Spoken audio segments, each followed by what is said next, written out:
Opening. The people who lived underground, beneath the ground we walk on every day, there is a world we never see. Not a natural cave system shaped by water and time, but a vast intentional network of tunnels carved by human hands. These passages stretch for hundreds of kilometers, crossing beneath mountains, cities, and forgotten borders. They are older than many civilizations we consider ancient, and until recently, they were believed to be empty. They are not. For centuries, stories whispered of people who chose to live below the surface, not out of superstition, and not because they were forced to hide, but because they wanted to disappear. Most historians dismiss these accounts as myths. After all, entire communities cannot simply vanish without leaving records behind. Yet the tunnels exist, carefully carved walls, reinforced chambers, ventilation shafts designed with precision that suggests advanced planning and deep knowledge of the earth itself. This was not a temporary refuge. It was a place meant for life, long-term, organized, and deliberate. What unsettles researchers today is not the age of these structures, but the signs they carry. In several locations, investigators have found evidence that does not belong to the distant past. Stone surfaces marked by tools far more recent than the tunnels themselves, air currents that indicate maintained pathways, traces of human activity that cannot be explained by tourism, excavation, or accident. Someone was here, and they may have been here recently. Even more disturbing is what hasn't been found. There are no large entrances welcoming discovery, no collapsed ceilings suggesting sudden disaster. Instead, many access points appear intentionally sealed, closed from within, as if the people below made a decision to remain unseen. This raises a question that refuses to fade. Why would an entire population choose the darkness over the surface? They didn't hide from monsters. They hid from us. From a world that expands, conquers, and consumes. From societies that record history only when it suits them. From the violence, control, and chaos that so often accompany progress. Perhaps they understood something we still refuse to acknowledge, that survival does not always mean being visible. As we build higher, dig deeper, and map every corner of the world, one truth remains uncomfortable. There may still be people beneath our feet who know we exist and prefer that we never know them. And if that's true, then the tunnels are not relics of the past. They are borders.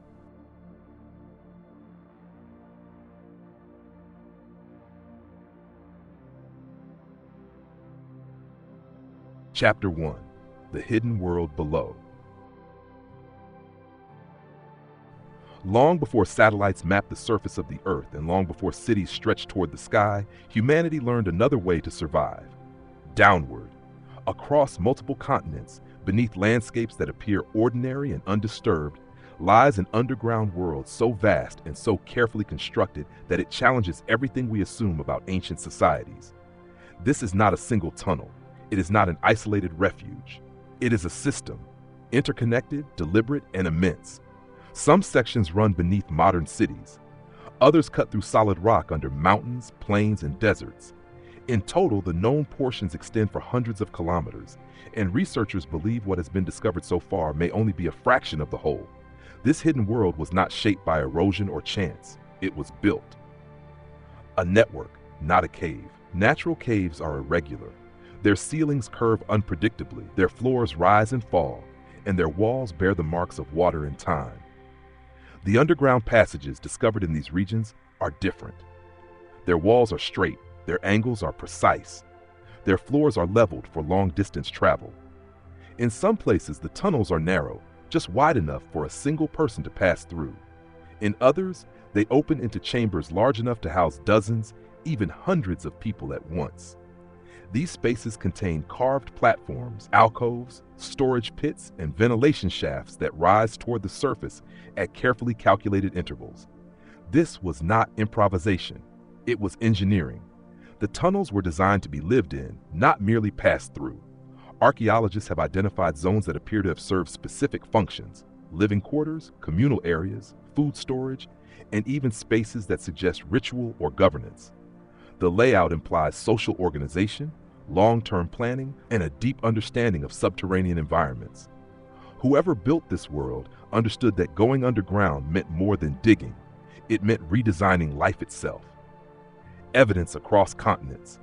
What makes this discovery even more unsettling is that similar tunnel systems have been found in places separated by thousands of kilometers: Europe, Asia, parts of the Middle East, regions of South America. In each location, the structures share striking similarities: comparable tunnel dimensions, ventilation methods, and construction techniques. While not identical, they are close enough to suggest either shared knowledge or parallel responses to the same unknown pressure. Historians once believed these systems were isolated, built by different cultures for different reasons. But as mapping technology improved and underground surveys expanded, a troubling pattern emerged. These were not isolated solutions. They were variations of the same idea, a decision repeated across civilizations. When the surface became unsafe, the answer was not migration, but disappearance, built to endure. One of the most remarkable aspects of this underground world is its durability. Many tunnels remain structurally sound after thousands of years. Their ceilings have not collapsed. Their walls have resisted erosion. In some areas, stone supports were carved directly from the surrounding rock, eliminating the need for external reinforcement. Ventilation shafts were designed to regulate airflow naturally, drawing fresh air downward while expelling stale air upward. Temperature inside these tunnels remains relatively stable year-round, insulated from extreme heat, cold, storms, and drought. In other words, the underground offered something the surface could not: predictability. For communities facing environmental instability, conflict, or social collapse, this stability would have been invaluable. Underground life removed dependence on weather, seasons, and visible territory. It replaced vulnerability with control. But such systems require constant maintenance. They require knowledge passed down through generations. They require people who choose to stay. And that is where the mystery deepens. Life without the sun. To modern minds, the idea of living underground for generations seems impossible. Humans rely on sunlight for agriculture, health, and psychological well-being. Yet these tunnel systems suggest solutions that challenge that assumption. Evidence points to underground farming techniques, including chambers with mineral-rich soil and moisture regulation. Some researchers believe reflective surfaces or light-channeling shafts were used to distribute limited sunlight deeper into the tunnels.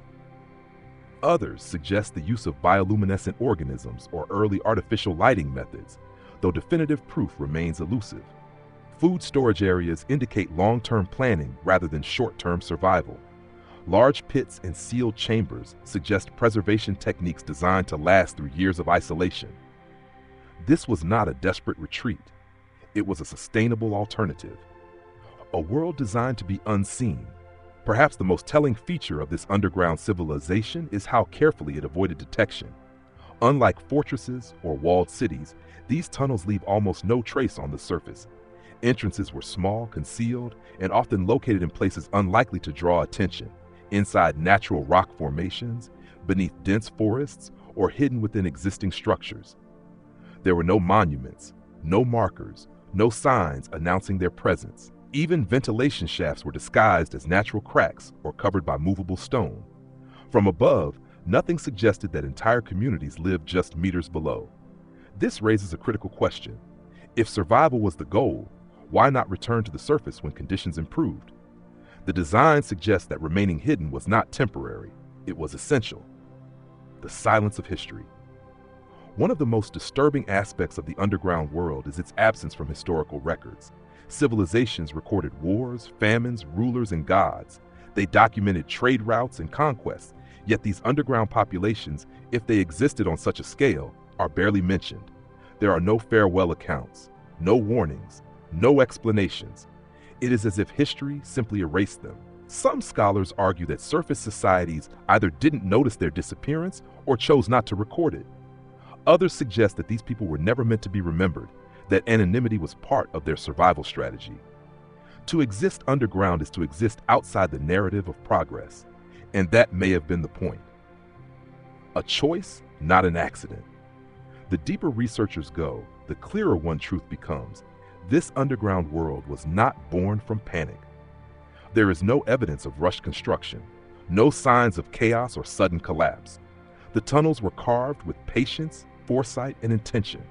This suggests a conscious decision, made long before disaster struck, a decision to step away from the surface world, a decision to build something quieter, hidden, and resilient. They did not flee blindly, they prepared, which leads to an unsettling possibility. They may have known what was coming. The world beneath the world today, as modern infrastructure expands, construction crews occasionally break through walls that were never meant to be seen. Tunnels intersect with tunnels. Old stone meets modern steel. And for brief moments, the past reveals itself, not as ruins, but as a functioning idea. The hidden world below reminds us that history is not only written upward, in towers and monuments. Sometimes it is written inward, carved into stone, designed to endure without recognition.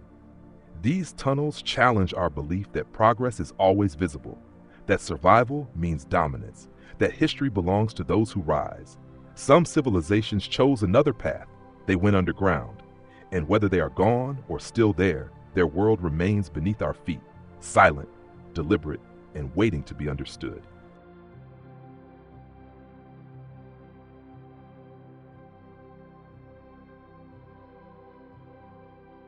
Chapter 2: Evidence of Recent Activity.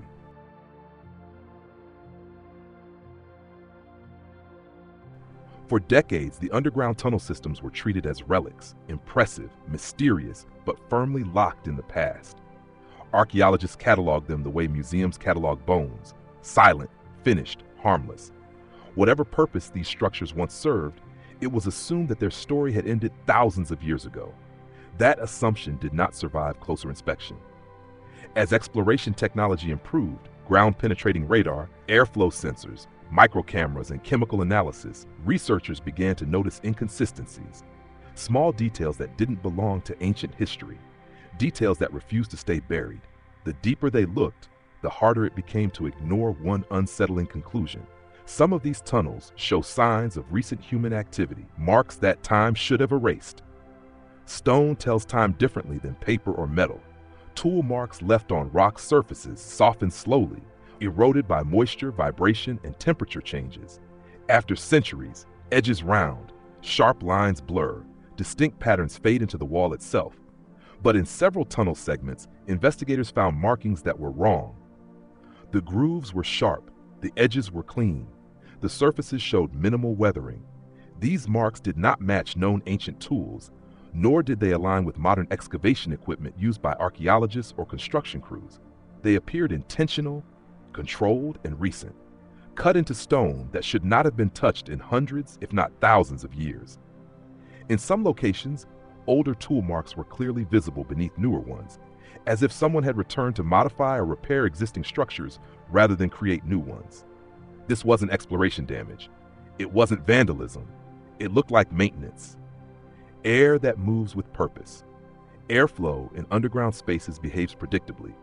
Abandoned tunnels accumulate stagnant air, rising levels of carbon dioxide and moisture buildup. Without active ventilation, even well-designed systems eventually suffocate themselves.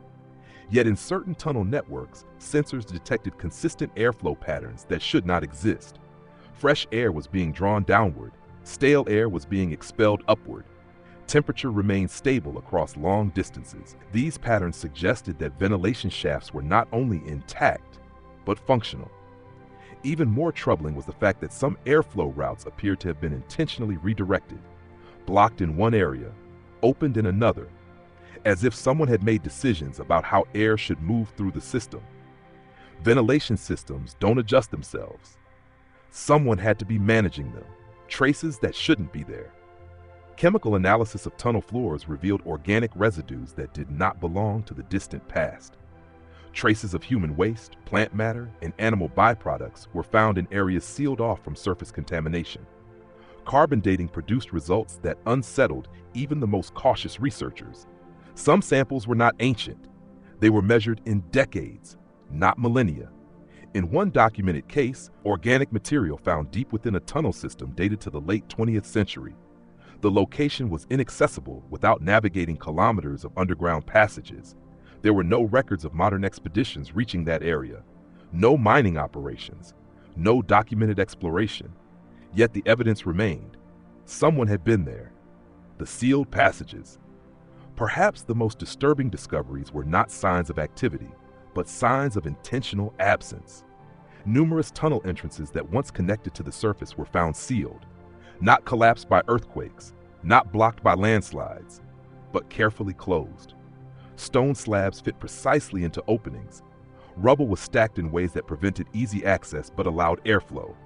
In some cases, seals were reinforced from the inside, making it nearly impossible to open them without causing structural damage. This was not abandonment. This was a decision. The people who sealed these entrances did not want to trap themselves. They wanted to control who or what could follow. And more importantly, they wanted to remain unseen.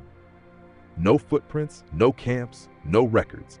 Skeptics argued that recent activity could be explained by undocumented explorers, smugglers, or transient populations, but the evidence refused to support those theories. There were no surface camps, no supply trails, no signs of long-term modern habitation near known entrances. Anyone entering these tunnels from the surface would leave traces, equipment marks, debris, disturbed soil. But investigators found nothing consistent with repeated modern access.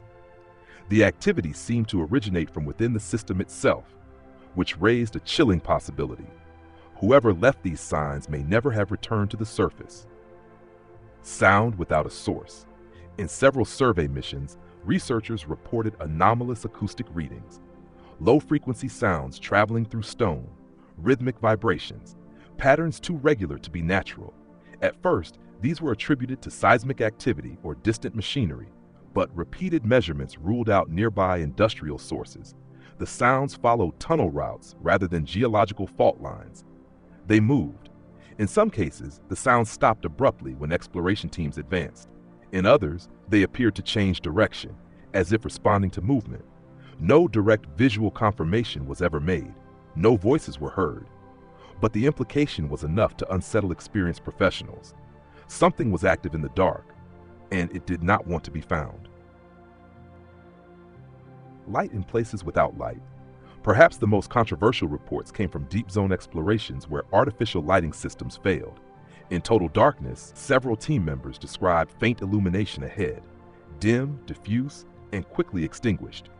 Not reflections, not equipment malfunctions, not bioluminescent minerals. The light did not behave naturally. It appeared briefly, then vanished as if switched off. No definitive explanation has ever been confirmed. Official reports describe these incidents cautiously, often omitting them entirely. But among those who were present, the stories remain consistent. There was light where there should have been none. The pattern that changed everything. Individually, each piece of evidence could be dismissed. Tool marks could be contamination. Airflow could be structural coincidence. Organic traces could be error. But taken together, a pattern emerged. Maintenance, resource management, controlled access, recent presence. This was not random intrusion. It was continuity. Someone or some group was still interacting with the underground world as a living space, not as a ruin. Why haven't we met them? The most obvious question is also the most uncomfortable. If people are still down there, why haven't we encountered them? The answer may lie in how the tunnels are designed. The deeper levels grow increasingly complex, with narrow passages, false routes, and sections that collapse easily when disturbed. Navigation becomes nearly impossible without intimate knowledge of the system. To outsiders, the tunnels are a maze. To insiders, they are home. It is entirely possible that those below are aware of surface exploration long before explorers realize they are being observed. Sound travels far underground. Light announces itself. Movement echoes. Avoidance would be easy. Silence as strategy. There is no evidence of aggression. No traps designed to harm intruders. No signs of confrontation. Instead, there is avoidance. Entrances sealed quietly. Paths redirected subtly. Presence revealed only through indirect traces. This suggests a population that does not seek conflict, but also does not seek contact. They are not hiding in fear. They are hiding with intention. The question we avoid. Modern society prides itself on discovery, on uncovering what is hidden, on bringing everything into the light. But what happens when what is hidden does not want to be found? If these tunnels are still inhabited, then the silence is not a failure of exploration. It is a success of concealment. They didn't vanish because they couldn't survive on the surface. They vanished because they chose not to. And the evidence they leave behind is not a message of invitation. It is a reminder. Some civilizations do not announce their survival. They erase their footprints, seal their doors, and let the world above assume they are gone. And somewhere beneath us, in tunnels we barely understand, life may still be moving quietly, maintaining walls, managing air, and watching history pass overhead without ever stepping into the light.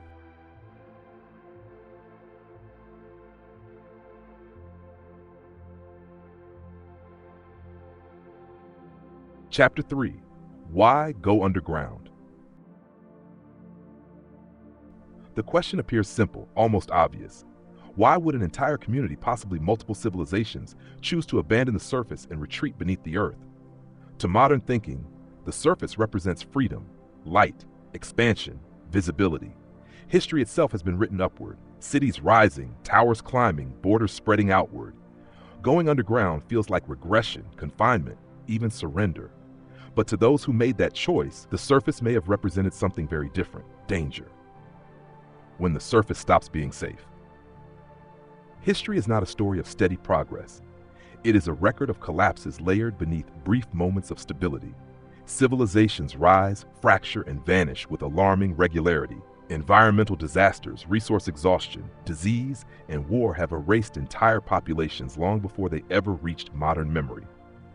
For communities living at the edge of survival, the surface world could become unpredictable overnight.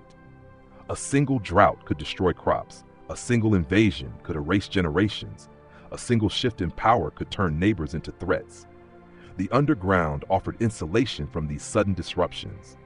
Beneath the earth, seasons mattered less. Borders became irrelevant. Armies could not easily march where supply lines failed and terrain turned hostile. Going underground was not escape. It was risk management, environmental collapse, and climate instability.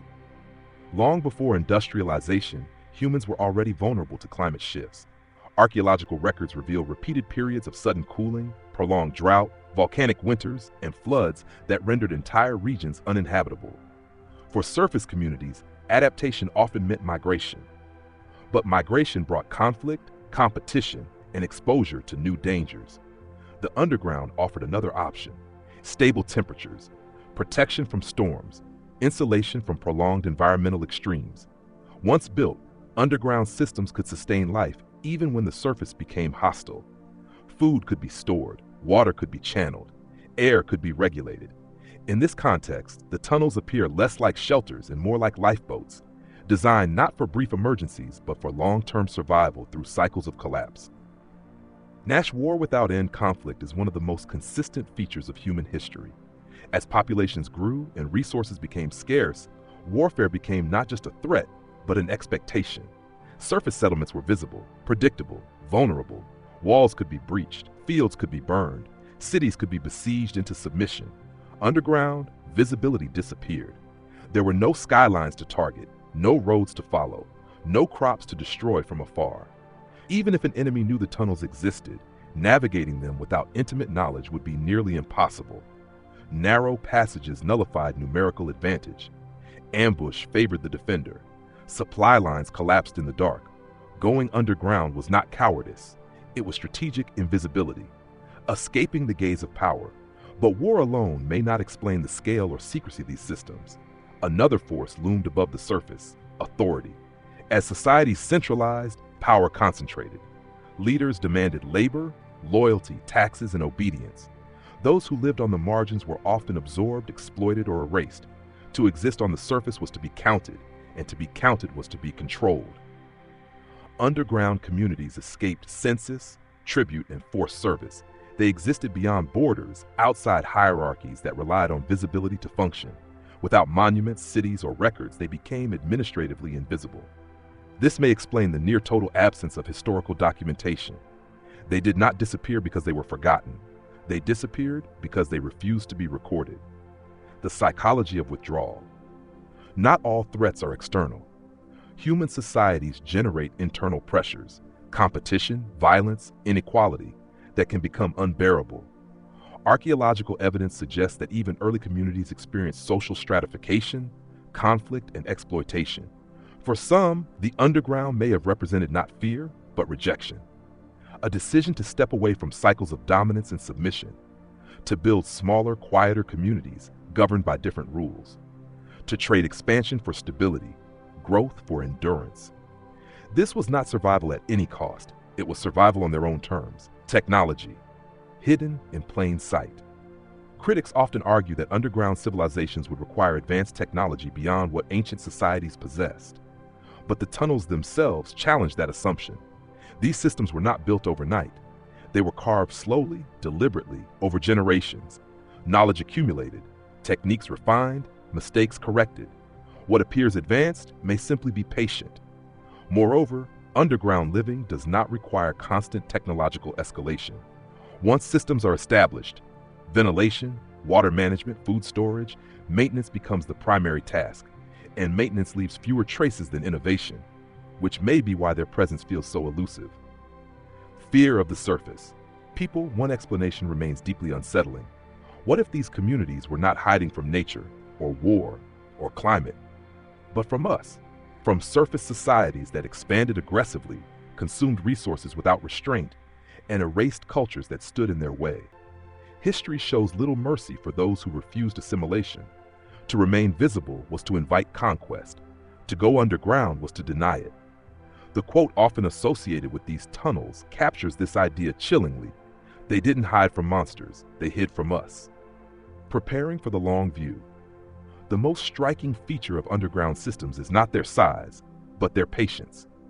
These were not emergency shelters hastily assembled in panic.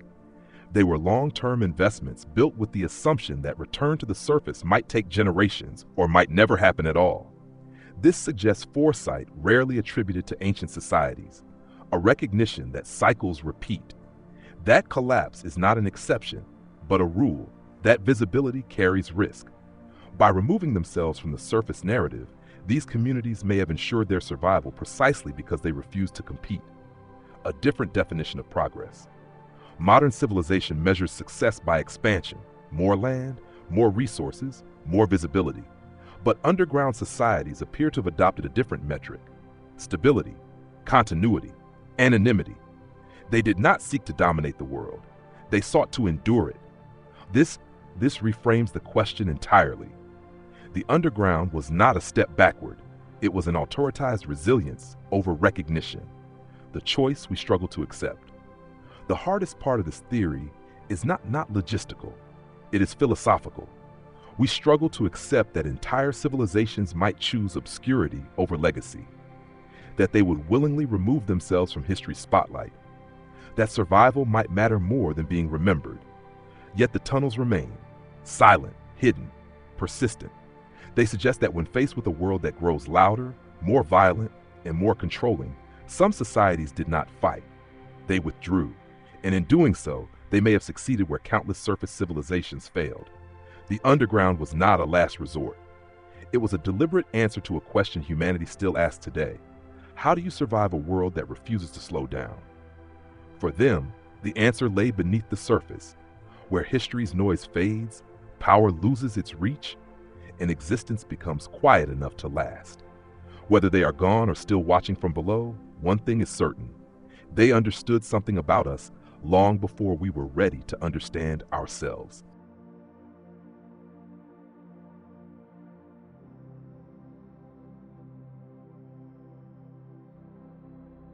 Chapter 4: The Silence Above. If the tunnels are the most tangible evidence of an underground world, then the surface holds the most unsettling mystery of all: silence. For a phenomenon of this scale, hundreds of kilometers of engineered space, designed for long-term habitation, the absence of acknowledgement is almost impossible to explain. Civilizations record their triumphs and their disasters. They carve names into stone, mark borders, tell stories, and leave warnings behind. Yet when it comes to those who went underground, the surface world offers almost nothing. No official records of mass disappearances, no chronicles describing entire communities choosing to vanish, no clear explanation for where they went or why. It is as if the world above simply continued, uninterrupted. A vanishing without alarm history is filled with sudden absences, cities abandoned, cultures erased. But these events are usually accompanied by evidence: burn layers, mass graves, ruined structures, or at the very least, written accounts. The underground transition appears different. There are no widespread signs of violence associated with their departure, no evidence of panic or collapse. Surface settlements linked to tunnel systems do not show abrupt destruction. Instead, they seem to thin out, fade, and quietly cease to exist. A population did not fall, it withdrew, and remarkably, no alarm was raised. The blind spot of history. One explanation lies in how history is recorded. History favors the visible, the powerful, the victorious. Those who do not leave monuments rarely leave narratives. Those who do not wage wars rarely enter chronicles. Those who remove themselves from trade, politics, and conquest simply disappear from the written record. By choosing invisibility, underground communities may have stepped outside the mechanisms that preserve memory. They did not lose history. They opted out of it. When absence becomes normal. Over time, absence becomes invisible. If a village gradually shrinks, if families leave over generations, if trade routes shift quietly, then disappearance does not register as catastrophe. It registers as change. New settlements rise elsewhere, borders move, languages evolve. The missing are absorbed into the background of progress.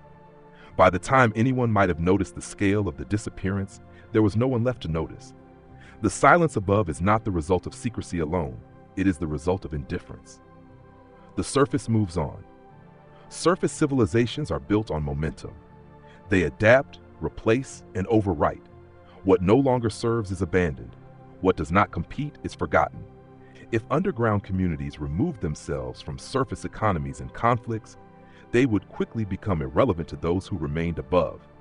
Their absence would not disrupt power structures, trade, or military balance. So no one asked questions. The surface had other priorities. Knowledge that wasn't meant to travel. There is another possibility, one far more unsettling. What if the people who went underground did leave warnings? What if they spoke and no one listened? Ancient myths across cultures tell similar stories. People who retreated beneath the earth during times of upheaval.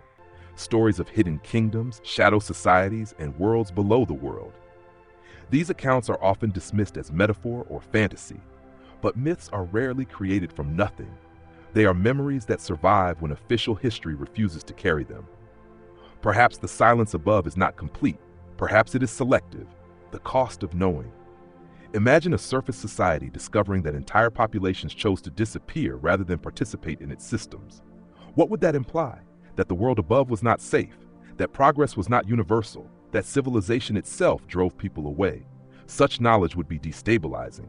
It would raise questions no ruling power once asked. Silence, in that context, becomes convenient. Erasure by design. Not all silences are accidental. Records can be destroyed. Stories can be discouraged. Knowledge can be classified, buried, or reframed. Throughout history, uncomfortable truths have often been erased, not by catastrophe, but by decision.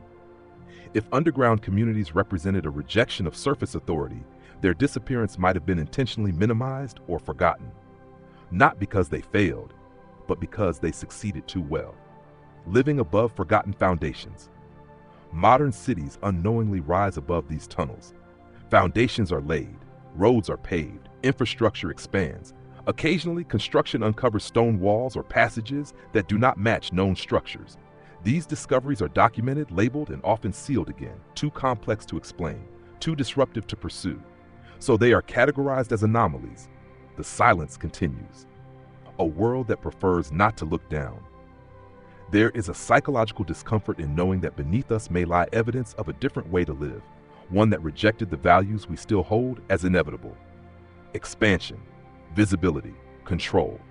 If underground societies survived by refusing these principles, then our assumptions about progress become fragile.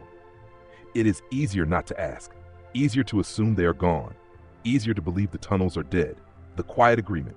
Silence does not require conspiracy. It only requires mutual avoidance. Researchers publish cautiously. Authorities restrict access. Media simplifies. The public loses interest. Each group plays a role in maintaining the assumption that there is nothing left to see, and so the world above agrees, quietly, to move on. The unsettling symmetry. The surface world is loud, constantly recorded, constantly observed, every movement tracked, documented, and stored. The underground world, by contrast, leaves almost no trace. Yet which one is more stable? Which one endures? The silence above may not be ignorance, it may be comparison. Listening to what isn't said. Silence can be a form of communication. The absence of records, the lack of warning, the missing acknowledgement, all of it points to a truth history struggles to accept. Some civilizations do not fall loudly, they leave quietly. They step away while the world is distracted, seal the doors behind them, and allow the surface to believe whatever it needs to believe. The weight of what remains today, we walk, build, and argue above ground, unaware or unwilling to be aware of what lies below. The silence above is not empty, it is heavy. It presses down on the tunnels beneath it, just as the tunnels support the world that forgot them. And perhaps that is how they wanted it. No recognition, no interruption, no interference, just distance. Because sometimes the safest place to exist is not in the spotlight of history, but in the quiet beneath it. And as long as the surface remains silent, the underground remains undisturbed, watching, waiting, and enduring, far from the noise of a world that never noticed it leave.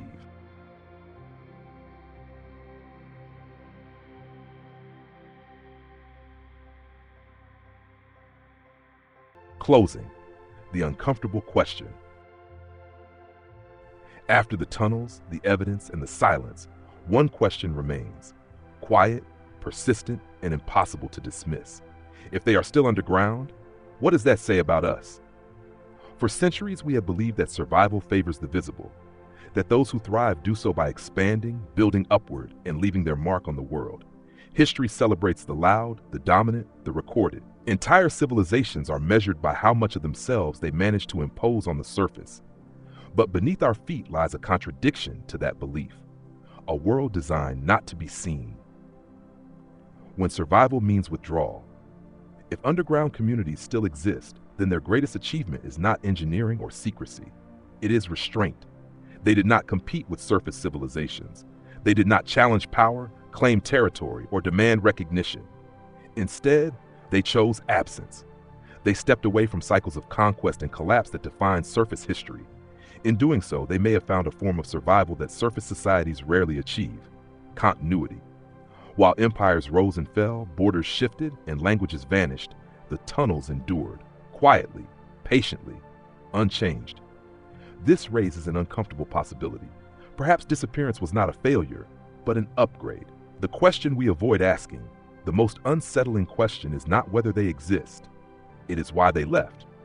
Because if their withdrawal was voluntary, if it was strategic, then it suggests they saw something in the surface world that made participation undesirable: violence, exploitation, endless competition, the need to dominate or be dominated. What if they looked at the direction surface societies were heading and decided the cost of staying visible was too high? What if they understood that progress, as defined above ground, comes with a price that not everyone is willing to pay? Watching without intervening. If they are still there, then they have lived alongside us for generations without contact. They have watched wars erupt and end. They have witnessed technological revolutions. They have seen cities rise and collapse above their ceilings, and they chose not to intervene. That restraint may feel unsettling to us. We assume that survival requires expansion, influence, and adaptation to dominant systems. But underground communities appear to have adapted by doing the opposite. They did not try to change the world. They removed themselves from it. The mirror beneath our feet. The existence of a hidden civilization challenges our self-image. We like to believe that modern society represents the pinnacle of human organization, that our way of living is not just successful, but inevitable. But the tunnels suggest an alternative path, one that rejects constant growth, constant visibility, and constant consumption. They are a mirror we avoid looking into, because if another way of living endured quietly while ours burned brightly and repeatedly collapsed, then our definition of success becomes unstable. The fear of being judged. There is another uncomfortable thought. What if they are not hiding in fear, but in judgment? What if they chose not to reemerge because they do not recognize the surface world as something worth joining? Modern society is loud, crowded, and relentless. It extracts resources faster than it can replace them. It documents everything, yet understands very little. It connects billions while isolating individuals. From below, the surface may look chaotic, unstable, dangerous. Contact is not always the goal.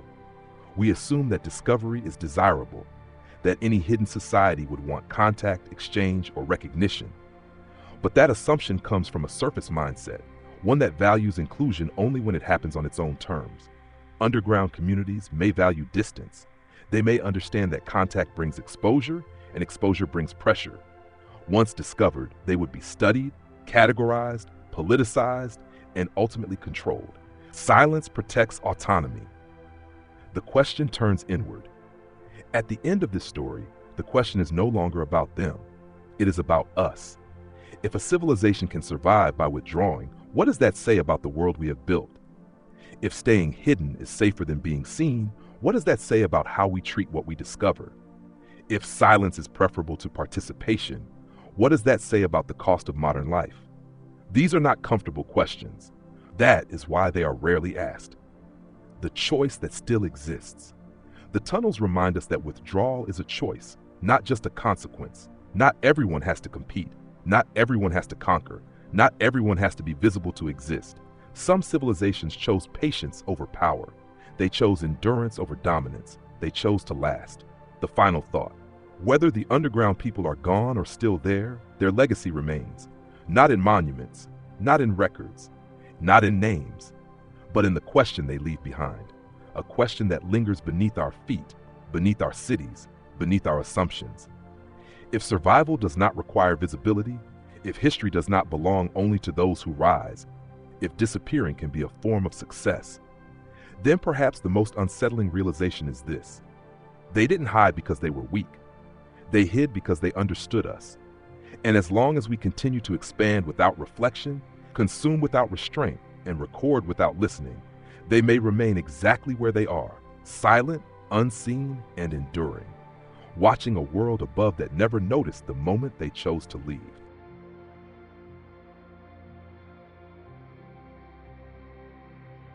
Shadows crawl